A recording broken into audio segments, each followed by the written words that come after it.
Bonjour à toutes et à tous et bienvenue pour cette nouvelle vidéo. Alors je ne sais pas si je vais publier cette vidéo avant celle que j'ai fait sur C8, mais là, que voulez-vous?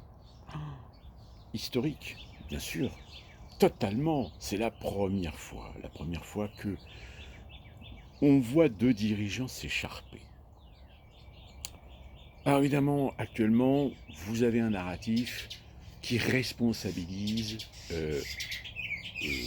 Donald Trump et Vance. C'est eux qui ont agressé Zelensky, le pauvre Zelensky. Rendez-vous compte, à la Maison Blanche, Zelensky est tombé dans un piège. Sauf qu'il y a quand même certaines choses que Trump a dit à Zelensky qui sont vraies. Il lui a dit qu'il n'avait plus les cartes en main, il lui a dit qu'il n'avait plus les moyens, et qu'en effet, même si l'Europe met les bouchées doubles pour le soutenir financièrement, qui va payer? Vous. Qui aujourd'hui, à la tête de l'Europe, est capable de ruiner l'Union européenne, rien que pour envoyer ou continuer à payer des milliards d'euros à Zelensky, pour des résultats qui sont nuls. Pourquoi? Parce que, comme je vous l'ai dit depuis des années, il y a un moment donné où Zelensky n'aura pas suffisamment d'hommes, il n'aura pas suffisamment de chair à canon. Donc la question qu'il faut se poser aujourd'hui, c'est est-ce qu'on veut continuer la boucherie? Quand je dis boucherie, c'est aussi bien du côté ukrainien que du côté russe. Est-ce que l'intention de l'Europe, c'est de continuer cette guerre jusqu'à épuiser la Russie? Sauf que le problème, c'est que ça fait depuis maintenant, allez, 1 ou 2 ans, que Poutine a pris plus une politique de fixer le conflit, c'est-à-dire d'être en mode défensif, même si de temps en temps il grappille quelques territoires, etc. Souvenez-vous, l'année dernière, la grande offensive, qui n'a jamais eu lieu.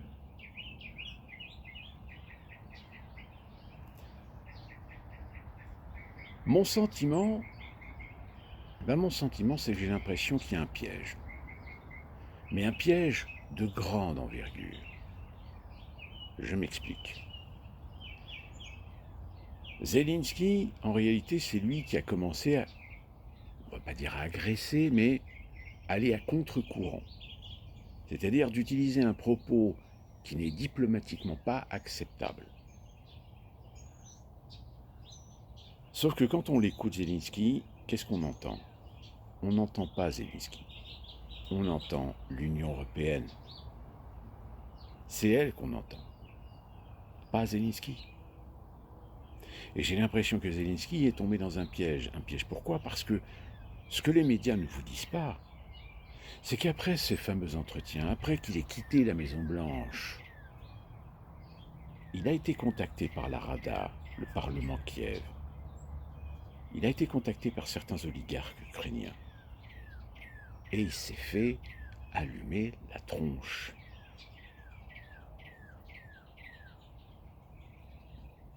C'est-à-dire que le petit Zelensky, en réalité, je pense qu'il s'est fait monter de bourrichon par des Européens en lui disant « De toute façon, va à Washington, mais refuse. Refuse le deal. Nous, on te promet de te soutenir. » Moi, j'ai une question pour vous. Quand on voit en Europe le nombre de politiciens en place, élus, qui sont des gens connus comme étant des American Young Leaders, posez-vous la question. Est-ce que finalement Zelensky n'est pas tombé dans un piège sans se rendre compte qu'en réalité il est en train de se faire avoir par tout le monde? Est-ce qu'en réalité tout ça est un plan pour se dire bon, de toute façon Zelensky, c'est pas avec lui qu'il faut signer, donc il faut qu'il dégage. Donc comment faire pour qu'il dégage? Eh bien il faut qu'il y ait une procédure démocratique à l'échelle de l'Ukraine pour lui retirer le pouvoir. Et à partir de là, vous placez un nouveau pion, vous faites des élections présidentielles, un pion qui sera prêt à signer. Alors certains vous disent, oui, rendez-vous compte, les États-Unis, les terres rares, etc. Mais en réalité, Ça a double fonction. La première, c'est évidemment, ça sert l'intérêt des Américains d'avoir le bénéfice des terres rares, qui plus est en plus de tous les intérêts que nos sociétés, quelques Vanguard et BlackRock. Mais si vous mettez les Américains en place sur l'exploitation de terres rares, je rappelle, même Poutine était d'accord dans le Donbass pour accorder quelques concessions à des sociétés américaines. C'était un moyen plus ou moins détourné. Or, autant d'avoir des intérêts aux États-Unis, américains, pardon, en Ukraine, et ce qui forgeait une sorte de parapluie. Ce qui forgeait une certaine façon d'avoir des intérêts en Ukraine, et que si Poutine décidera d'attaquer l'Ukraine, dans ce cas-là, les Américains, ils ont des intérêts en Ukraine. Donc vous menacez les intérêts américains. Vous voyez le deal? Et plus largement, le fait que vous avez actuellement des européistes qui sont haineux vis-à-vis de Trump, haineux envers les États-Unis,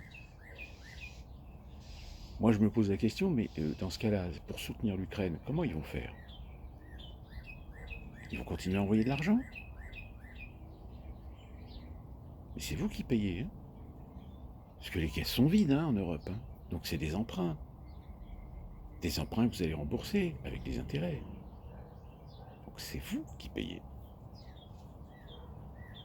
Est-ce qu'on peut imaginer même que dans un processus d'autodestruction organisé par justement ces fameux American Young Leaders,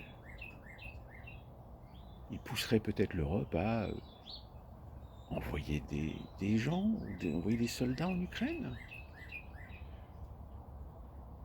En réalité, posez-vous la question de savoir, est-ce que tout ce qu'on est en train de voir actuellement, est-ce que tous ces gens qui crachent à la gueule de Trump, qui soutiennent Zelensky, rebis sur l'ombre, en réalité ne sont pas en train de vous trahir. En réalité, ont une idée derrière la tête. En réalité, ils ont bien l'intention, par un concours de circonstances, de servir l'Union européenne sur un plateau aux Américains. Et c'est les Américains qui, à un moment donné, décideront la vassalité de l'Union européenne, soit de siffler le finish, le game over.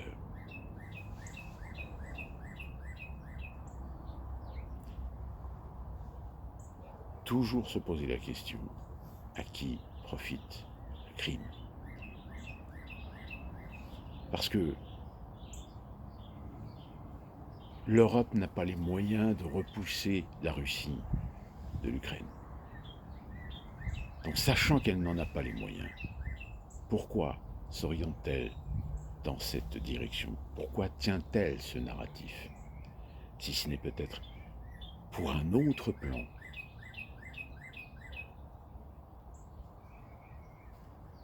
Nous verrons bien dans les semaines à venir le destin de Zelensky. Parce que tout va se jouer sur ce type. S'il se fait blackbouler, ils mettront un pion qui lui signera sans problème. Et dites-vous bien qu'en Europe aussi, vous avez des gens dont cette guerre ne sert pas les intérêts, ne sert pas le business.